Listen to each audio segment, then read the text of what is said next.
بسم اللہ الرحمن الرحیم۔ گمنام ہیرو کے معزز ناظرین السلام علیکم۔ دوستو لائک ضرور کر دیا کریں، شکریہ۔ آئیے چلتے ہیں کہانی کی طرف۔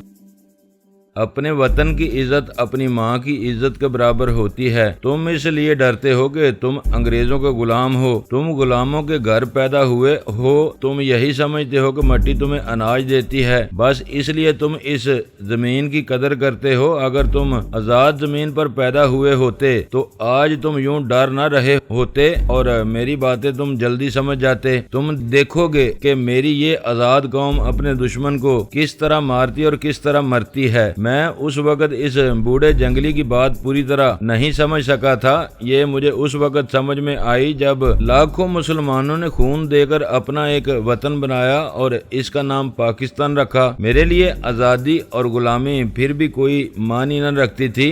رہزن اور ڈاکوؤں کا کوئی وطن نہیں ہوتا، اسے صرف اس علاقے سے پیار ہوتا ہے جہاں اسے زیادہ سے زیادہ شکار ملتا ہے۔ یہی حال میرا تھا۔ میں خانو پاکستانی نہیں، میں خانو ڈاکو تھا، لیکن ایک خلش دل میں پیدا ہوتی تھی کہ یہ میرا وطن ہے اور میں اس دھرتی پر قدم رکھنے کے قابل نہیں۔ میں کہانی کو اس کے راستے سے ہٹا کر بہت دور لے آیا ہوں۔ یادیں گڈمڈ ہو جاتی ہیں، پھر پتہ نہیں چلتا کہ میں کیا کہہ رہا ہوں۔ میں اپنی یادوں سے لڑ جگڑ کر پھر بوڑھے ٹانبے کے پاس برسوں پیچھے پہنچ جاتا ہوں۔ ٹانبے نے 2 ٹٹو منگوائے اور مجھے اس طرف لے چلا جدھر سے کھلا اور بڑا راستہ جنگل میں داخل ہوتا تھا۔ وہاں پہنچتے پہنچتے 2-3 گھنٹے لگ گئے۔ میں دائیں بائیں دیکھتا جا رہا تھا۔ درختوں اور جنگلی پودوں سے لدی ہوئی چٹانیں بے شمار تھیں۔ یہ تیر انداز اور برچیاں پھینکنے والوں کے لیے نہایت موزوں اور کارآمد تھیں۔ وہاں سے ٹانبے مجھے ایک اور طرف لے گیا۔ شام تک ہم نے جنگل کا کچھ علاقہ دیکھ لیا۔ رات کو ٹانبے نے مجھے اپنے پاس رکھا۔ اس نے جب بتایا کہ وہ فوج کا مقابلہ کس طرح کرے گا تو مجھے یوں لگا جیسے میری عقل ماری گئی ہو۔ کل سے میں فوج کی تباہی اور موت کا انتظام شروع کروا دوں گا۔ ٹانبے نے کہا، تم صرف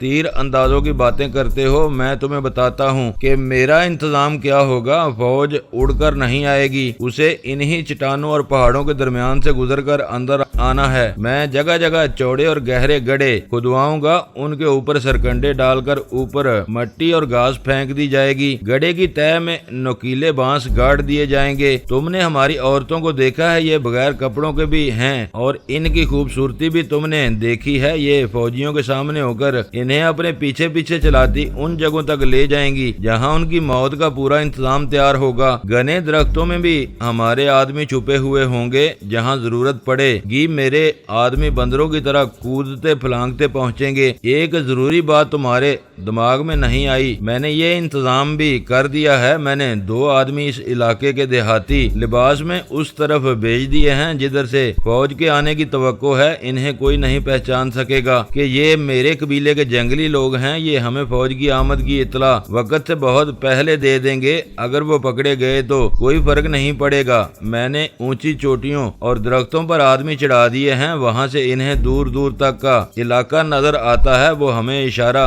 دے دیں گے۔ کل صبح سے پھندے بچھانے اور گھات لگانے کے انتظامات شروع کر دیے جائیں گے۔ تم میرے ساتھ ہوگے، میں تمہیں یقین سے بتاتا ہوں کہ فوج اندر آ جائے گی، باہر نہیں نکل سکے گی۔ مقدس ٹانبے، دفاعی انتظامات پر باتیں ہو چکنے کے بعد میں نے ٹانبے سے پوچھا، تم نور کو اپنے کسی خاص اثر میں لے کر یہاں لائے تھے، کیا اب بھی اس پر وہ اثر ہے؟ نہیں، ٹانبے نے جواب دیا، اس سے وہ اثر کبھی کا اتر چکا ہے۔ تم اس دنیا کے آدمی ہو جو لباس پہنتی ہے اور اپنے اوپر علم اور دولت کا نقاب ڈال لیتی ہے۔ تم میری باتیں سن کر دل میں یہ کہو گے کہ یہ بوڑھا جنگلی ہے اور بے بنیاد باتیں کر رہا ہے۔ نور ہماری دیوی ہے، دیوی پر ہم اپنا کوئی اثر نہیں ڈال سکتے، لیکن ہمارے بزرگوں کے وقتوں سے ایک حصار چلا آ رہا ہے جو اس جگہ کے گردا گرد ہے جہاں ہماری پنانگ دیوی رہتی ہے۔ اس حصار کے اندر ہماری دیوی پر کوئی آفت اور مصیبت نہیں آ سکتی۔ اگر کوئی باہر کا مرد کسی طرح ہماری دیوی تک پہنچ جائے اور اسے ایک خوبصورت عورت سمجھ کر اس کے قریب جائے تو اس آدمی کے جذبات اس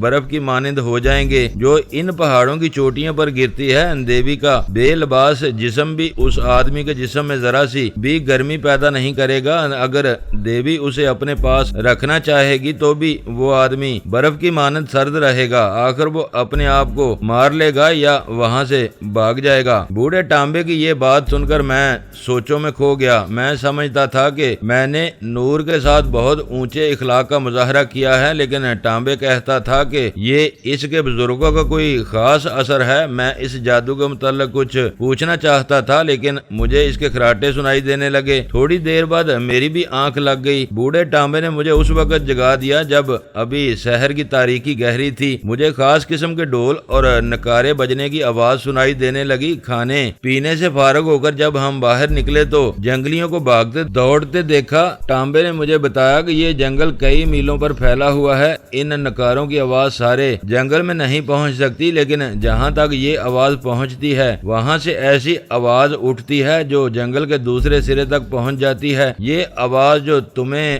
بے ڈب اور بدی لگتی ہوگی، یہ میرے ان آدمیوں کو بھی اٹھا لائے گی جو مر چکے ہیں۔ جو مر چکے ہیں؟ میں نے پوچھا۔ ہاں، ٹانبے نے جواب دیا، جو مر چکے ہیں ان کی روحیں ہماری مدد کو آئیں گی۔ میں نے ٹانبے سے مزید کچھ نہ پوچھا۔ یہ ان لوگوں کے توہمات تھے، میں ان کی گہرائی میں نہیں جانا چاہتا تھا۔ دوپہر تک تیر کمانوں اور برچیوں سے مسلح ہزاروں جنگلی جمع ہو گئے۔ جو دور تھے وہ چلے آ رہے تھے۔ ٹانبے کا جھونپڑا بلندی پر تھا، وہ مجھے ساتھ لے کر باہر نکلا۔ ان جنگلیوں کو معلوم تھا کہ انہیں کسی دشمن کے مقابلے کے لیے بلایا گیا ہے، اس لیے وہ عجیب و غریب حلیے بنا بنا کر آئے تھے۔ انہوں نے اپنے جسموں پر رنگ برنگی لکیریں ڈال رکھی تھیں، ان کے سروں کے گرد رسیاں لپٹی ہوئی تھیں جن میں انہوں نے پرندوں کے پر، درختوں کے پتے اور پھول اڑس رکھے تھے۔ انہوں نے کئی رنگوں کی لکیروں سے اپنے چہروں کو بھی سجا رکھا تھا۔ ہر ایک کے ہاتھ میں ایک ایک برچی تھی، کمانیں اور ترکشیں بھی ہر ایک کے پاس تھیں۔ بلندی سے یہ لوگ ایسے لگتے تھے جیسے یہ برچیوں اور رنگا رنگ پھولوں کا جنگل ہو۔ میں نے ان میں عورتیں بھی دیکھی۔ جب ٹانبے مجھے ساتھ لے کر اپنے جھونپڑے سے باہر آیا تو کسی آدمی نے بڑی بلند آواز سے کوئی نعرہ لگایا۔ جنگلیوں کا ہجوم، جس نے چمگادڑوں کی طرح شور و گل بپا کر رکھا تھا، یوں چپ ہو گیا جیسے وہاں ایک بھی انسان موجود نہ ہو۔ میں ٹانبے کے ساتھ کھڑا تھا۔ جنگلیوں کا ہجوم جو بالکل چپ ہو گیا تھا جھک گیا۔ ٹانبے نے اپنے دونوں بازو بلند کیے اور بڑی بلند آواز میں صرف ایک لفظ کہا۔ تمام جنگلی سیدھے ہو گئے اور انہوں نے برچیاں اوپر کر کے یہی لفظ 3 مرتبہ نعرے کی طرح کہا۔ ٹانبے نے بازو لہرا لہرا کر مختصر سی تقریر کی، جس کے دوران ہجوم پر سناٹا طاری رہا۔ 2 3 جنگلی ابھی تک چلے آ رہے تھے۔ ٹانبے کی تقریر ختم ہوئی تو ان جنگلیوں نے چلا چلا کر نعرے لگائے۔ وہ برچیاں اور بازو اوپر کرتے اور اچھلتے تھے۔ ان کی ان حرکتوں اور نعروں کی گرج سے ان کے غصے کا اندازہ ہوتا تھا۔ تم فوج اور پولیس کی دنیا کے آدمی ہو، بوڑھے ٹانبے نے مجھے کہا۔ کیا یہ لوگ فوج کو بگا نہیں دیں گے؟ ان کا غصہ دیکھ رہے ہو؟ غصیلے نعروں سے کبھی کوئی فوج نہیں بھاگی۔ میں نے کہا، کون ٹھہرے گا اور کون بھاگے گا یہ پہلی گولی بتا دے گی۔ تم ہماری زبان نہیں سمجھتے، ٹانبے نے کہا۔ میں نے انہیں جو الفاظ کہے ہیں یہ ہر روز نہیں کہے جاتے، یہ صدیوں میں کبھی ایک بار کہے جاتے ہیں۔ یہ میرے دادا کے وقتوں میں اس وقت کہے گئے تھے جب فرانسیسی فوج نے ہمارے اس خطے پر حملہ کیا تھا۔ یہ الفاظ کیا تھے جو تم نے کہے ہیں؟ نہایت معمولی، ٹانبے نے کہا۔ میں نے انہیں کہا ہے کہ تمہاری ماں یعنی تمہاری یہ زمین ایک دشمن کے قدموں سے ناپاک ہونے والی ہے۔ اس ماں نے تمہیں جنم دیا اور اپنا سینہ چیر کر تمہیں اناج دیا اور اپنا جگر چیر کر تمہیں پانی دیا ہے۔ پھر میں نے انہیں کہا ہے کہ تمہاری پنانگ دیوی کی عزت خطرے میں ہے۔ پنانگ دیوی تمہاری زمین کی ماں ہے۔ جب تک تم اس دشمن کو ختم نہیں کر لو گے تم پر تمہاری بیویاں حرام ہیں۔ تم اپنے بچوں کے باپ نہیں کہلا سکتے۔ تمہارے ساتھ ان کی روحیں ہوں گی جو اپنی دھرتی ماں کی عزت پر مر گئے تھے۔ بس میں نے انہیں اتنا ہی کہا تھا۔ ان الفاظ کو یہ دیوی دیوتاؤں کا حکم سمجھتے ہیں، یہ ہمارے مذہب اور ہمارے عقیدوں کا حصہ ہے۔ اب یہ لوگ اپنی بیویوں کے پاس نہیں جائیں گے، یہ اب اپنے گھروں کو جائیں گے ہی نہیں۔ رات کو یہ ناچیں گے اور گائیں گے۔ ان کے ناچ گانے جنگی ہوں گے۔ ان میں ایسے بھی ہیں جن کی آپس میں دشمنی ہوگی، لیکن آج انہوں نے آپس کی دشمنیاں ختم کر دی ہیں۔ میں خاموش کھڑا ان جنگلیوں کو دیکھ رہا تھا جو میرے نیچے گھنے جنگل جنگل کی طرح کھڑے ہل جل رہے تھے۔ وہ توہم پرست جنگلی تھے لیکن مجھ سے اچھے تھے۔ میں غلام تھا، انگریزوں کا نہیں، میں اپنا غلام تھا۔ شاید میں شیطان کا غلام تھا، معلوم نہیں میں کس کا غلام تھا۔ میں آزاد نہیں تھا۔ میرا سر گھوما اور نظریں دو پہاڑوں کی ان چوٹیوں کے درمیان جا رکیں جہاں نور رہتی تھی۔ ایک سوال مجھے پریشان کرنے لگا، کیا کوئی فوجی نور تک پہنچ جائے گا؟ بوڑھا ٹانبے کہتا تھا کہ وہاں تک کوئی اجنبی نہیں پہنچ سکتا، اور جو پنانگ دیوی کی مرضی کے خلاف وہاں پہنچے گا اس کے جسم کی طاقت ختم ہو جائے گی، وہ چلتی پھرتی لاش بن جائے گا اور اسے وہاں کچھ بھی نظر نہیں آئے گا۔ نیچے جنگل کے جنگجو حکم کے انتظار میں بے چین ہو رہے تھے۔ ٹانبے نے مجھے کہا کہ چلو اپنا کام شروع کریں۔ ہم دونوں نیچے اتر گئے۔ ہم دونوں ٹٹوؤں پر سوار تھے۔ ٹانبے نے اپنے آدمیوں کو کئی پارٹیوں میں تقسیم کر کے ان کے کمانڈر مقرر کر دیے تھے۔ ان میں سے چند ایک پارٹیاں ہمارے ساتھ آ رہی تھیں۔ ٹٹوؤں کی رفتار تیز تھی، زمین پتھریلی اور اونچی نیچی تھی۔ ہمیں سارے جنگل میں گھومنا پھرنا تھا، کھڈ اور ندی نالے بھی تھے۔ میں نے دیکھا کہ یہ جنگلی جو ننگے پاؤں تھے بندروں کی طرح ہمارے ساتھ ساتھ کودتے پھلانگتے آ رہے تھے۔ یہ تفصیلات بہت طویل ہیں کہ ہم کہاں کہاں گئے اور کیا کیا انتظامات کیے۔ مختصر یہ کہ 6-7 دن گزر گئے۔ بہت سی چٹانوں پر اور پہاڑوں کی ڈلانوں پر 8-8 10-10 تیر اندازوں کو چھپا دیا گیا۔ ان کے پاس تیروں اور پھینکنے والی برچھیوں کے ڈھیر لگا دیے گئے۔ بہت سے تانگ راستوں میں گڑھے گہرے کھود کر اور ان پر باریک بانس رکھ کر اوپر مٹی اور پتھر بکھیر دیے گئے۔ جنگل کے گھنے درختوں میں آدمی بٹھا دیے گئے۔ ایک پارٹی خوبصورت اور جوان لڑکیوں کی تھی۔ انہیں ٹانبے نے سمجھا دیا کہ انہیں کیا کرنا ہے۔ میں اتنے دن ٹانبے کے ساتھ رہا، اوپر نور کے پاس نہ جا سکا۔ 2 مرتبہ نور کا ایک محافظ میری خیریت پوچھنے آیا تھا۔ 8ویں-9ویں روز ٹانبے نے مجھے کہا کہ پنانگ دیوی کی آشیرواد لینے کے لیے وہ اوپر جائے گا اور مجھے بھی ساتھ لیتا جائے گا۔ سورج ابھی طلوع نہیں ہوا تھا۔ ہمیں گھوڑے یا ٹٹو کے ٹاپ سنائی دیے۔ پھر ہمیں ٹٹو نظر آیا جو سرپٹ دوڑتا آ رہا تھا۔ اس پر ایک جنگلی سوار تھا۔ وہ ٹٹو سے اترا اور دوڑتا ہوا ہمارے سامنے آ رکا۔ اس نے دوزانو ہو کر ٹانبے سے کچھ کہا۔ وہ بہت تیز بول رہا تھا۔ فوج جنگل کے قریب آ گئی ہے، ٹانبے نے مجھے بتایا۔ یہ بتاتا ہے کہ فوج لاریوں پر آئی ہے، لاریاں دور کھڑی کر دی گئی ہیں اور فوج پھیل کر جنگل کی طرف آ رہی ہے۔ اس زمانے میں فوج پیدل سفر کرتی تھی۔ اگر فوج کو کہیں دور جلدی پہنچانا ہوتا تو پرائیویٹ لاریاں استعمال کی جاتی تھیں۔ لاریاں سپلائی کرنے والے باقاعدہ ٹھیکیدار ہوتے تھے۔ ٹانبے مجھے کہہ رہا تھا کہ میں ٹٹو پر سوار ہو جاؤں اور اپنی جگہ سنبھالوں۔ میں نے اپنے لیے ایک اونچی جگہ منتخب کر رکھی تھی۔ میرے پاس رائفل تھی اور راؤنڈ بھی تھے۔ میں ابھی ٹانبے کی بات سن رہا تھا کہ فضا میں مجھے ہوائی جہاز کی گونج گرج سنائی دی۔ ایک ہوائی جہاز ہمارے اوپر سے گزر گیا۔ وہ تھوڑی دور آگے گیا تو میں نے اس کے نیچے والے پر سے 2 چھوٹے چھوٹے بم الگ ہوتے اور نیچے آتے دیکھے۔ بم زمین پر گرے تو بڑی زور کے دھماکے ہوئے۔ ایک اور ہوائی جہاز آ گیا، اس نے ایک اور جگہ بم گرائے۔ ان کے ساتھ 2 ہی بم تھے۔ یہ گرا کر دونوں ہوائی جہازوں نے مشین گنیں فائر کرنی شروع کر دی۔ میں اس طرف دوڑ پڑا جہاں مجھے ایک اونچی چٹان پر چھپ کر کھڑا ہونا تھا۔ میں وہاں سے ہوائی جہازوں پر رائفل سے فائر کرنا چاہتا تھا۔ ہوائی جہاز مشین گنوں سے گولیوں کا چھڑکاؤ کر رہے تھے۔ میں جب چٹان پر چڑھ رہا تھا تو ہوائی جہاز واپس چلے گئے۔ پھر مجھے دور سے رائفلوں اور مشین گنوں کی فائرنگ سنائی دینے لگی۔ ایسے لگتا تھا جیسے گولیوں کے دھماکوں اور زناٹوں کا طوفان آ رہا ہو۔ انگریز بادشاہ ان جنگلیوں کو بڑی سخت سزا دے رہا تھا۔ ابھی پتہ نہیں چل رہا تھا کہ ہمارے آدمی کیا کر رہے ہیں۔ مجھے خطرہ تھا کہ جنگل مشین گنوں کے فائر کے آگے نہیں ٹھہر سکیں گے۔ دوسرا خطرہ یہ تھا کہ فوج توپ خانے کی گولہ باری بھی کرے گی۔ میرے چھپنے کی جگہ بہت اچھی تھی۔